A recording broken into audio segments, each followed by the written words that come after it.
Tapi pertanyaannya, apakah hanya Al-Quranul Karim yang mengandung perintah untuk berperang, untuk membunuh? Atau ternyata ayat-ayat yang berkaitan dengan membunuh dan berperang ada di kitab-kitab yang sebelumnya? Ada di dalam Taurat, ada di dalam Perjanjian Lama, di Perjanjian Baru. Kitab Taurat yang menjadi sandaran buat orang-orang Yahudi dan Nasrani, yang mereka telah melakukan pembantaian di berbagai penjuru dunia dan sampai hari ini.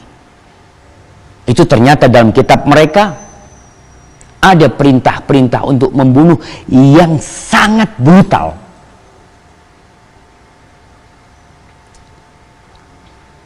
Palestina dikuasai oleh orang-orang Israel, penduduknya ditindas, dibantai, diusir, namun ternyata mereka tidak pernah disebut sebagai teroris. Apakah dalam kitab suci tersebut tidak ada perintah untuk berperang? Ada. Kalau antum masuk ke mesin pencari Alkitab digital, masukkan kalimat saif dalam bahasa Arab, pedang dalam bahasa Indonesia, Anda dapatkan ketika Anda masukkan kata-kata saif, itu hampir 400 kali disebutkan dalam Taurat, Perjanjian Lama. Belum lagi yang ada di dalam Perjanjian Baru. Berulang-ulang tuh, pedang-pedang, bantai bunuh, tombak. Baca perintah-perintah tersebut. Dan mungkin anak akan ambilkan contoh. Contohnya buka nih Perjanjian Lama, Kitab Kejadian. Kitab Kejadian bab 27-40. Apa disebutkan di situ? Engkau akan hidup dari pedangmu, dan engkau akan menjadi hamba adikmu, tetapi akan terjadi kelak ya perubahan nanti. Disebutkan engkau akan hidup dari pedang. Kemudian ada yang lebih sangar dari itu. Perintah untuk membunuh wanita-wanita, anak-anak. Ada tuh dalam kitab Taurat, ada. Dan banyak. Contohnya, buka kitab Mazmur bab 137 ayat ke-9. Disebutkan di sini, di ayat yang sebelumnya, hai putri Babel yang suka melakukan kekerasan, berbahagialah orang yang membalas kepadamu perbuatan-perbuatan yang kau lakukan kepada kami. Berbahagialah orang yang menangkap dan memecahkan anak-anakmu pada bukit batu.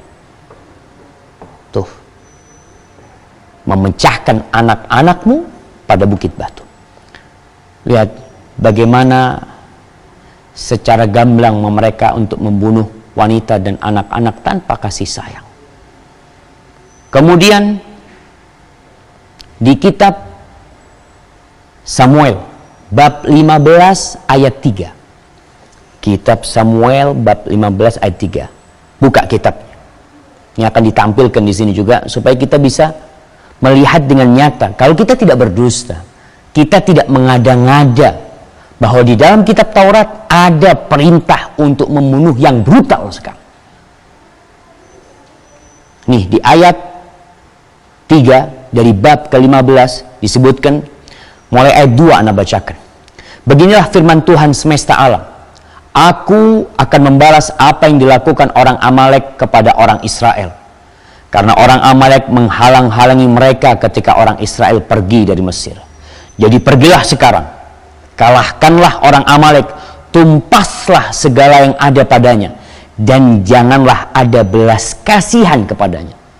Dan janganlah ada belas kasihan kepadanya. Bunuhlah semuanya, laki-laki maupun perempuan. Laki-laki maupun perempuan. Nah, disebutkan dalam sini. Kanak-kanak maupun anak-anak yang menyusu. Disebutkan kanak-kanak maupun anak-anak yang menyusu. Lembu maupun domba, unta maupun keledai. Bayangkan, sama sekali tidak ada kasih sayang. Wanita dibunuh, Lelaki manapun dibunuh. Anak-anak yang menyusui dibantai, dibunuh. Apa dosa mereka? Tidak hanya di situ. Binatang-binatang mereka musnahkan. Apakah seperti itu Islam? Cari itu ayat dalam Al-Quran Karim yang memerintahkan untuk membunuh wanita, membunuh binatang-binatang, membunuh bayi-bayi. Ana baru faham kenapa ketika tentara salib datang dari Eropa masuk ke Palestina, itu anak-anak disembelih sama mereka, dilemparkan dari menara-menara oleh mereka. Kenapa tatkala Serbia menyerang Bosnia, wanita-wanita dibelah perutnya, bayinya dikeluarkan? Karena mereka baca dalam kitab mereka ada perintah untuk itu. Mana yang lebih pantas dijadikan kitab teroris sebagai bukti teroris, sebagai alat bukti teroris ya? Al-Quran yang tidak ada perintah untuk seperti itu sama sekali. Baca aja supaya kita sadar, umat Islam jadi sadar, nggak dibodoh-bodohin terus. Kita harus pinter dan bangga dengan Islam kita, bangga dengan Qurannya, bangga. Nggak seperti yang ada pada kitab mereka. Ya, kita percaya, umat Islam percaya dengan Taurat dan Injil, tapi kitab itu sudah mengalami penyimpangan. Kemudian lihat perjanjian baru. Di Matius bab 10 ayat 34-35.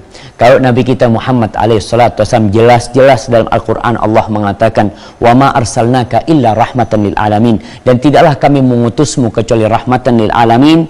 Di Matius 10 ayat 34-35 apa disebutkan di sini? Jangan kamu menyangka bahwa aku datang untuk membawa damai di atas bumi. Aku datang bukan untuk membawa damai, melainkan pedang.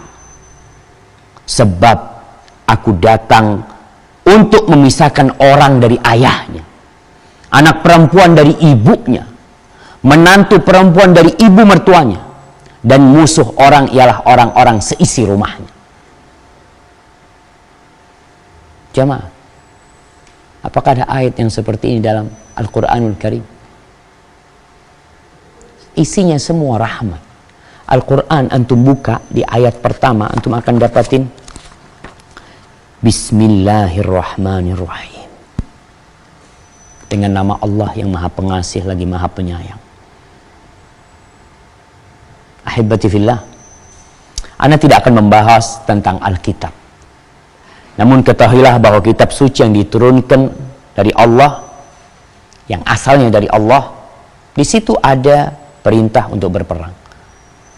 Kalau memang adanya ayat-ayat tentang perang membuat kitab itu menjadi kitab teroris, maka Alkitab lebih pantas disebut kitab teroris. Kenapa media diam? Berapa banyak korban perang yang dilakukan orang Nasoro? Kita di Indonesia dijajah 350 tahun oleh orang-orang yang notabene Nasrani. Mereka membawa 3 atau mereka mencari 3G gospel. Yang pertama tuh glory, dan kemudian gold. 350 tahun kita dijajah. Dan itu kedatangan Belanda ke negeri kita, kedatangan Portugal ke negeri kita, itu perintah siapa? Perintah Paulus pada waktu itu.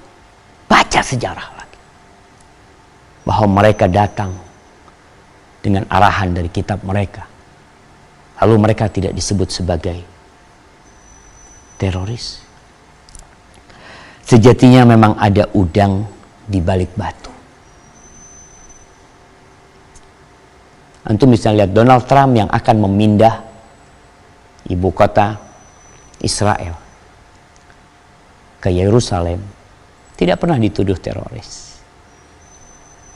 Anak-anak kecil yang membela negerinya mungkin dengan melempar batu dituduh teroris. Yahudi yang membawa senapan, mereka adalah orang-orang baik. Mereka adalah orang-orang yang cinta kedamaian. Buktinya apa? Buktinya mereka bunuh tuh anak-anak. Itu bukti cinta kedamaian. Jamaah rahimakumullah. Ya, setelah kita mendengarkan itu, pantaskah Al-Quran dijadikan alat bukti untuk kasus teroris? Sejatinya kita mayoritas muslim, Polri mayoritas muslim, orang-orang pemerintahan mayoritas muslim. Tunggu video selanjutnya tentang ayat-ayat perang dalam Al-Quran. Kenapa ada ayat-ayat perang dalam Al-Quran? Nantikan di video selanjutnya. Barakallahu fikum. Assalamualaikum warahmatullahi wabarakatuh.